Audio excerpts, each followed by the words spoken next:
आइए सीधे हुगली लिए चलते हैं बंगाल। प्रधानमंत्री नरेंद्र मोदी बोल रहे हैं।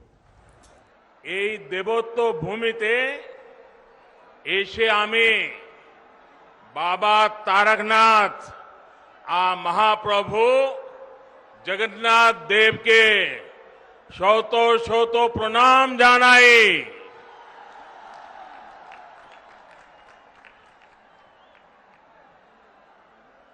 आप लोगों का ये उत्साह, ये उमंग, ये ऊर्जा कोलकाता से लेकर दिल्ली तक बहुत बड़ा संदेश दे रहा है। अब पश्चिम बंगाल परिवर्तन का मन बना चुका है। एक बार फिर मेरे साथ बोलिए, भारत माता की वंदे वंदे वंदे वंदे वंदे वंदे। साथियों,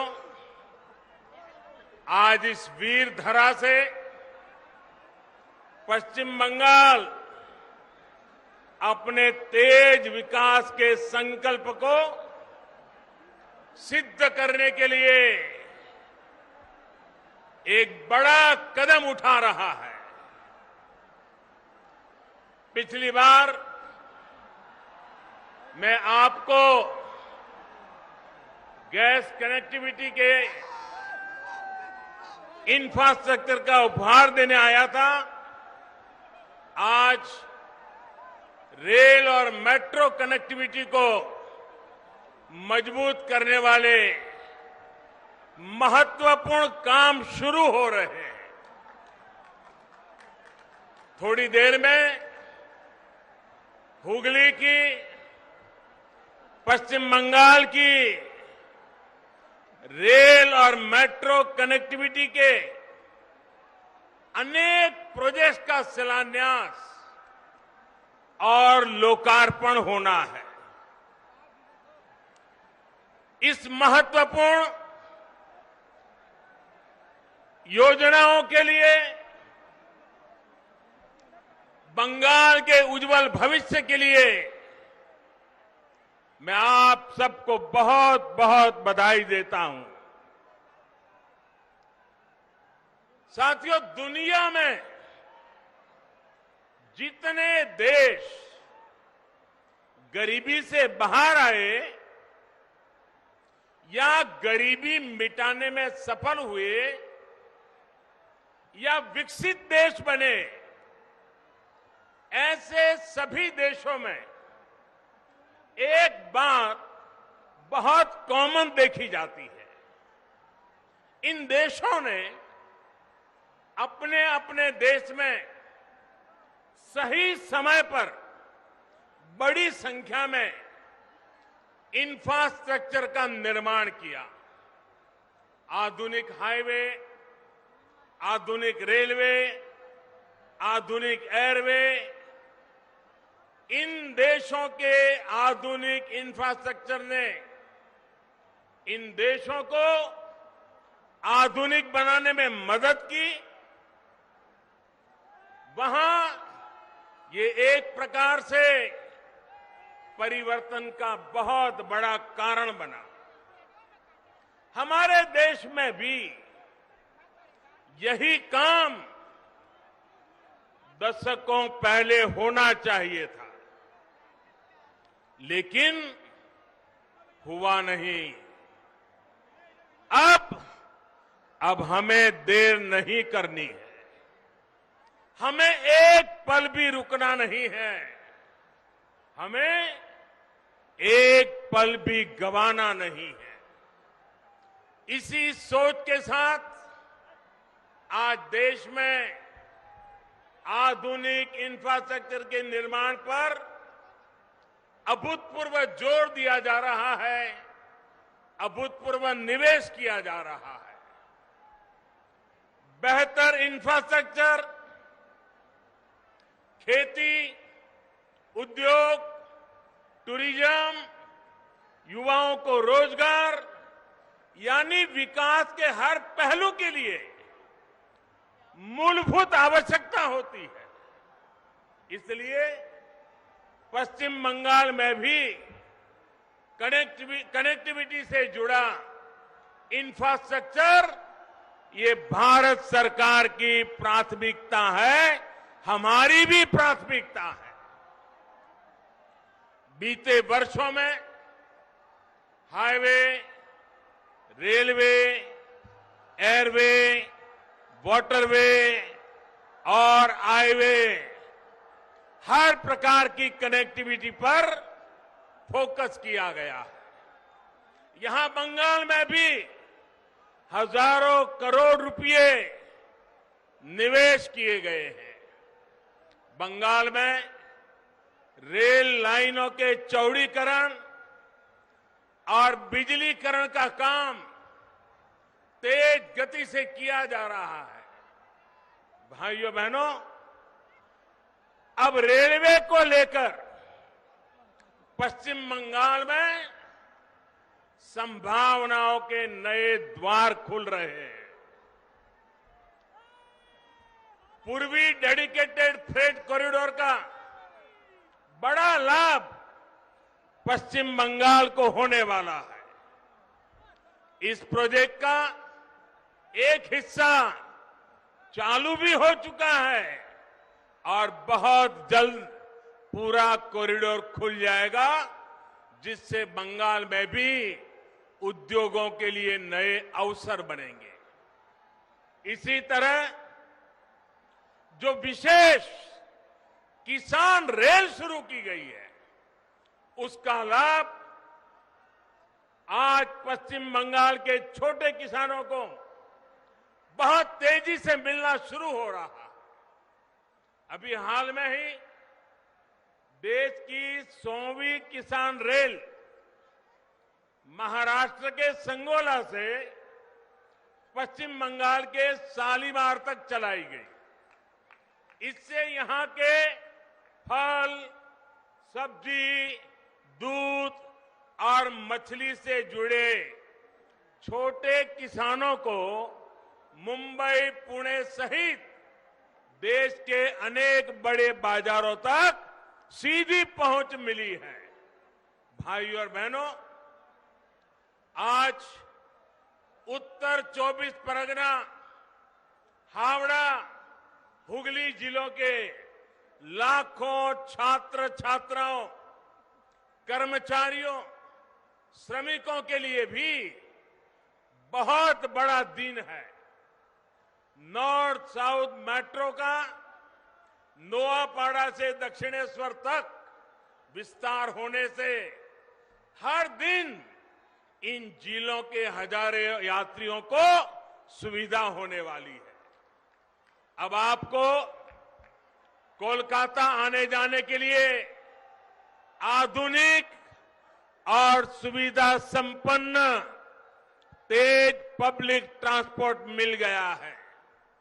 भाइयों और बहनों, चंद्रनगर सहित ये पूरा क्षेत्र भारत की आजादी का, भारत की संस्कृति और भारत के ज्ञान विज्ञान का एक प्रकार से तीर्थ है। महर्षि अरबिंदो, मोतीलाल रॉय, रास बिहारी बोस, बिपिन बिहारी गांगुली, कन्हैयालाल दत्त, उपेंद्र नाथ बंदोपाध्याय, अनगिनत ऐसे महान व्यक्तित्व का नाता इस धरती से है। ये वो धरती है जिसने रामकृष्ण परमहंस जैसे महान संत हमें दिए। माउंट एवरेस्ट को मापने वाले महान गणितज्ञ राधानाथ सिगर, महान भाषाविद बुद्धदेव मुखर्जी, ऐसे मनीषियों का भी नाता इसी मिट्टी से रहा है।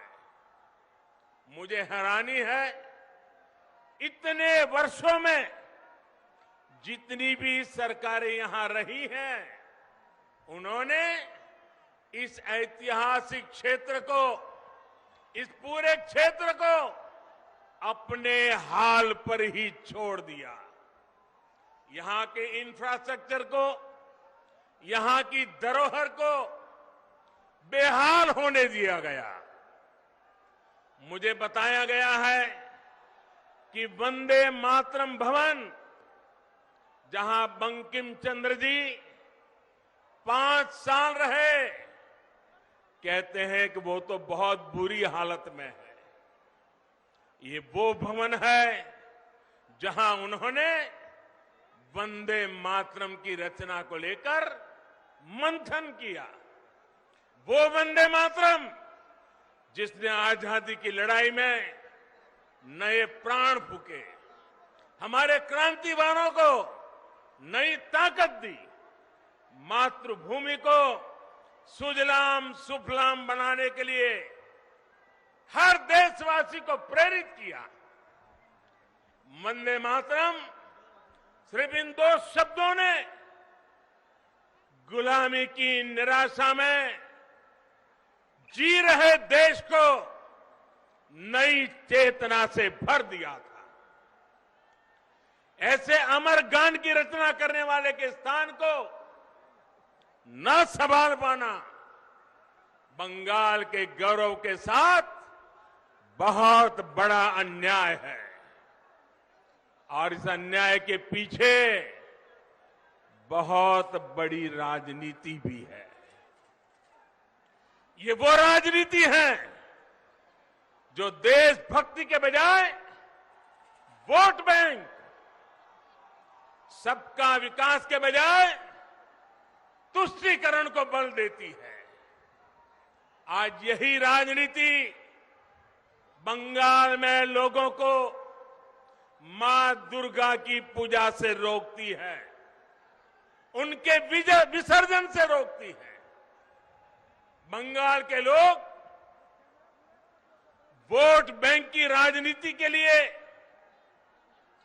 अपनी संस्कृति का अपमान करने वाले ऐसे लोगों को कभी माफ नहीं करेंगे। आज मैं बंगाल के लोगों को ये विश्वास दिलाता हूं, जब बंगाल में भाजपा की सरकार बनेगी तो हर बंगालवासी अपनी संस्कृति का गौरवगान पूरी ताकत और हिम्मत के साथ कर सकेगा। कोई उसे डरा नहीं पाएगा, कोई आपको दबा नहीं पाएगा। भाजपा उस सोनार बांग्ला के निर्माण के लिए एक काम करेगी जिसमें यहां का इतिहास, यहां की संस्कृति दिनों दिन और मजबूत होगी। ऐसा बंगाल जहां आस्था, अध्यात्म और उद्यम सबका सम्मान होगा। ऐसा बंगाल जहां विकास सभी का होगा, तुष्टीकरण किसी का नहीं होगा। ऐसा बंगाल जो टोलाबाजी से मुक्त होगा, रोजगार और स्वरोजगार से युक्त होगा। भाइयों और बहनों, आजादी से पहले बंगाल देश के अन्य राज्यों से बहुत आगे था, लेकिन जिन लोगों ने बंगाल पर राज किया, उन्होंने बंगाल को आज इस हालत में पहुंचा दिया। मां, माटी, मानुष की बात करने वाले लोग बंगाल के विकास के सामने दीवार बनकर के खड़े हो गए हैं। केंद्र सरकार किसानों और गरीबों के हक का पैसा सीधा उनके बैंक खाते में जमा करती है, जबकि बंगाल सरकार की योजनाओं का पैसा टीएमसी के टोलाबाजों की सहमति के बिना गरीब तक पहुंच ही नहीं पाता। यही वजह है कि गांव-गांव में टीएमसी के नेताओं की शान और शौकत बढ़ती जा रही है और सामान्य परिवार गरीब से गरीब होता जा रहा है। भाइयों और बहनों, बंगाल के लाखों किसान परिवारों को पीएम किसान सम्मान निधि का पैसा इसी मानसिकता के कारण नहीं मिल पाया है। उनके हक को यहां की सरकार में बैठे हुए लोगों ने छीन लिया है। बंगाल के लाखों गरीब परिवार आयुष्मान भारत योजना के तहत 5 लाख रुपए तक के मुफ्त इलाज की सुविधा से आज भी वंचित है।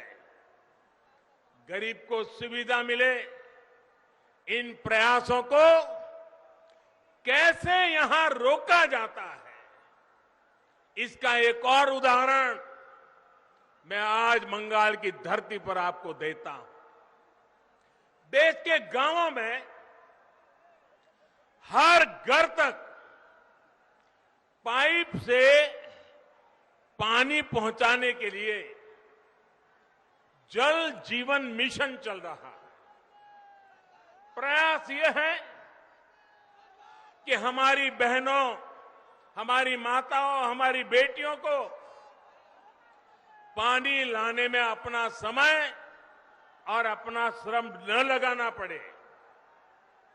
प्रयास ये है कि हमारे बच्चों को प्रदूषित पानी से होने वाली अनेक बीमारियों से बचाया जा सके। बंगाल के लिए ये मिशन इसलिए ज्यादा जरूरी है क्योंकि यहां 1.5-2 करोड़ से अधिक ग्रामीण घरों में आप चौंक जाएंगे इन्होंने बंगाल की हालत क्या की है। 1.5-2 करोड़ ग्रामीण घरों और उसमें से सिर्फ देश भी आज सुनेगा तो चौंक जाएगा। 1.5 करोड़ 1.25-2 करोड़ घरों में से सिर्फ 2 लाख घरों में ही नल से जल की सुविधा है। अब बताइए क्या करके रख दिया था उन्होंने। आज देश में अभियान चल पड़ने के बाद अब तक इस अभियान के तहत लगभग देश में 3 करोड़ 60 लाख घरों को पानी के कनेक्शन दिए जा चुके हैं। जहां बंगाल 2 लाख पर था, भारत सरकार ने इतना जोर लगाया, पैसे लगाए, पीछे पड़ गए, तो भी बंगाल में सिर्फ अब तक 1.5-2 करोड़ घरों में से सिर्फ 9 लाख परिवार तक ही पाइप से पानी का कनेक्शन पहुंच पाया है। यहां की सरकार जिस रफ्तार से काम कर रही है और उस रफ्तार से तो पश्चिम बंगाल के हर गरीब के घर पाइप से जल पहुंचाने में पता नहीं कितने साल बीत जाएंगे। टीएमसी सरकार गरीबों के घर तक पानी पहुंचाने के लिए कितनी गंभीर है, इसका एक और उदाहरण आपको देता हूं। मैं आपसे पूछना चाहता हूं, क्या बंगाल के लोगों को पीने का शुद्ध पानी मिलना चाहिए कि नहीं मिलना चाहिए? जरा पूरी ताकत से बोलिए, पीने का पानी मिलना चाहिए कि नहीं मिलना चाहिए? गांवों में भी मिलना चाहिए कि नहीं मिलना चाहिए? गरीब से गरीब को भी मिलना चाहिए कि नहीं मिलना चाहिए? ये आपका हक है कि नहीं है? यहां की सरकार ने काम करना चाहिए कि नहीं करना चाहिए? लेकिन हुआ क्या? हर घर जल पहुंचाने के लिए भारत सरकार ने, दिल्ली सरकार ने 1700 करोड़ रुपए से ज्यादा 1700 करोड़ रुपए से ज्यादा रकम ये टीएमसी सरकार को दी। लेकिन इसमें से सिर्फ 609 करोड़ रुपए ही यहां की सरकार ने खर्च किया है। बाकी 1100 करोड़ रुपया यहां की सरकार दबा करके बैठ गई है। सर, ये दिखाता है कि टीएमसी सरकार को गरीब की, पश्चिम बंगाल की बहनों बेटियों की जरा भी परवाह नहीं है। दोस्तों, क्या जो पानी के लिए तरस रही है वो बंगाल की बेटी है कि नहीं है? वो बंगाल की बेटी है कि नहीं है? बंगाल की बेटी को पानी मिलना चाहिए कि नहीं मिलना चाहिए? बंगाल की बेटी के साथ अन्याय करने वाले लोग, क्या उनको माफ किया जा सकता है?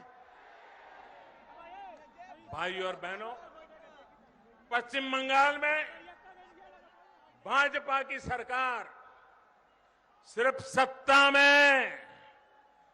सत्ता में परिवर्तन के लिए नहीं, बल्कि आसोल परिवर्तन के लिए बनानी है। आसोल परिवर्तन, बल्कि यहां कमल खिलाना इसलिए जरूरी है ताकि पश्चिम बंगाल की स्थिति में वो आसोल परिवर्तन आ सके, जिसकी उम्मीद में आज हमारा नौजवान जी रहा है। ये हुगली अपने आप में बहुत बड़ा उदाहरण है कि बीते दशकों की अव्यवस्था ने पश्चिम बंगाल को किस हाल में पहुंचा दिया है। हुगली जिला तो भारत में उद्योगों का एक प्रकार से हब था। हुगली के दोनों किनारों पर जूट इंडस्ट्री थी, आयरन और स्टील मशीनों के बड़े बड़े कारखाने थे, बड़े पैमाने पर यहां से निर्यात होता था। लेकिन अब आज हुगली की क्या स्थिति है, ये आप भली भांति जानते हैं। एक समय था जब पूर्वी भारत के अनेक लोकगीतों में घर घर में माताएं बहनें किसी भी शुभ अवसर पर जो गीत गाती थी, जो लोकगीत गाए थे, उसमें गाया जाता था कि घर के लोग कमाने के लिए कलकत्ता गए हैं। उस समय शब्द प्रयोग करते थे, कलकत्ता गए हैं। इन गीतों में ये उम्मीद लगाई जाती थी कि कलकत्ता से आते समय अपना परिवार का व्यक्ति जब घर लौटेगा तो वो घर के लिए कलकत्ता से क्या क्या लाएगा, कौन कौन से उपहार लाएगा, कौन से जो चीजें कलकत्ता में नहीं बनी है वो अब हमारे गांव, हमारे घर में आएगी। ऐसे गीत बंगाल के बाहर, उड़ीसा हो, बिहार हो, आंध्र तेलंगाना तक, इधर आसाम, नॉर्थ ईस्ट, लोग घर में गाते थे। ये कलकत्ता की कीर्ति थी उस जमाने में। अब ये सब बदल गया है। अब इस औद्योगिक शहर के निवासियों को, बंगाल में बहुत से निवासियों को काम करने के लिए दूसरों के यहां, दूसरे राज्यों में जाना पड़ रहा है।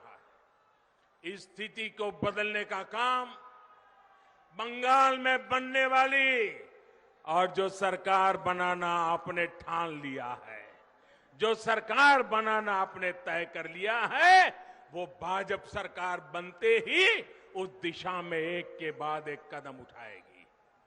भाजपा सरकार औद्योगिक विकास की नीतियों में बदलाव करेगी, तेजी से निर्णय लिए जाएंगे, इस क्षेत्र का विकास किया जाएगा।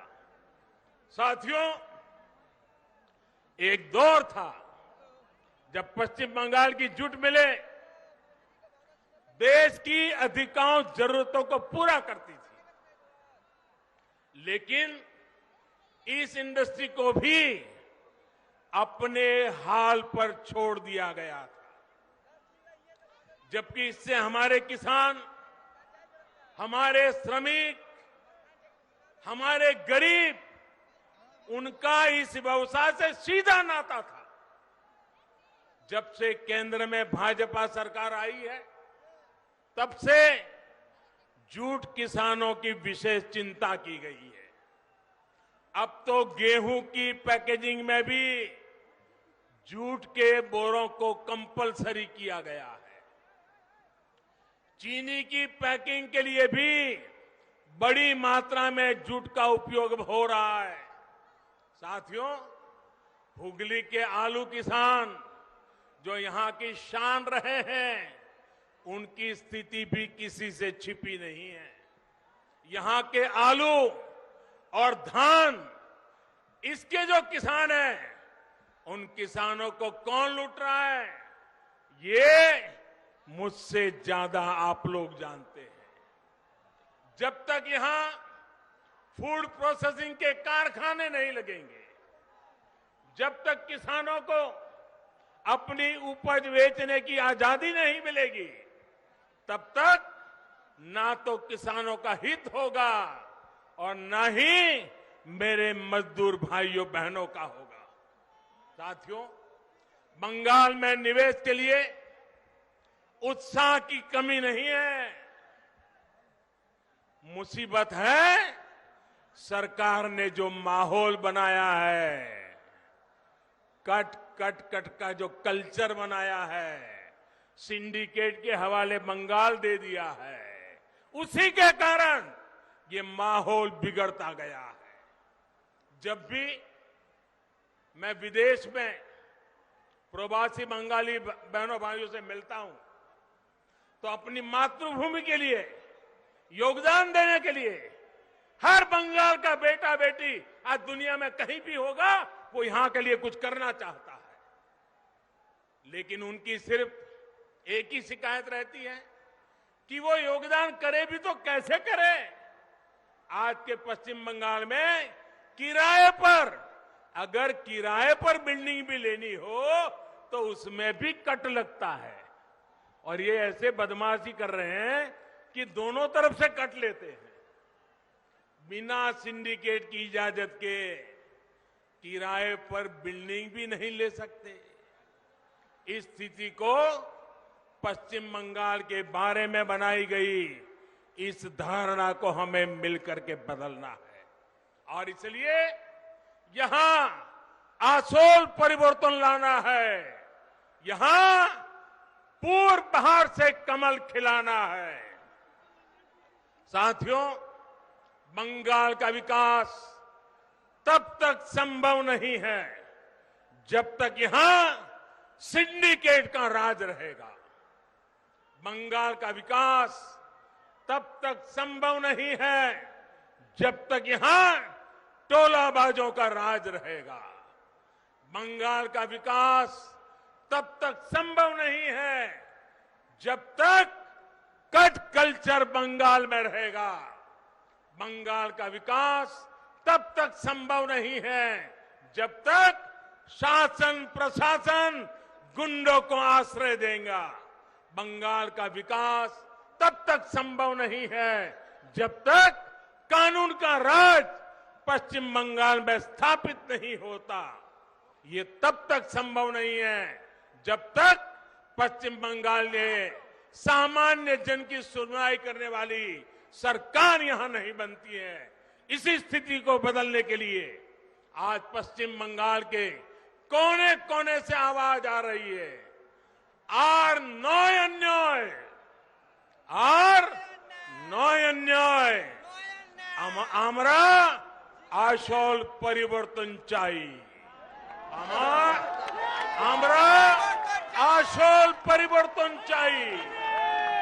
भाई और बहनों, मुझे विश्वास है कि हम सभी साथ मिलकर पश्चिम बंगाल के किसानों, श्रमिकों, यहां के युवाओं को बेहतर भविष्य दे पाएंगे।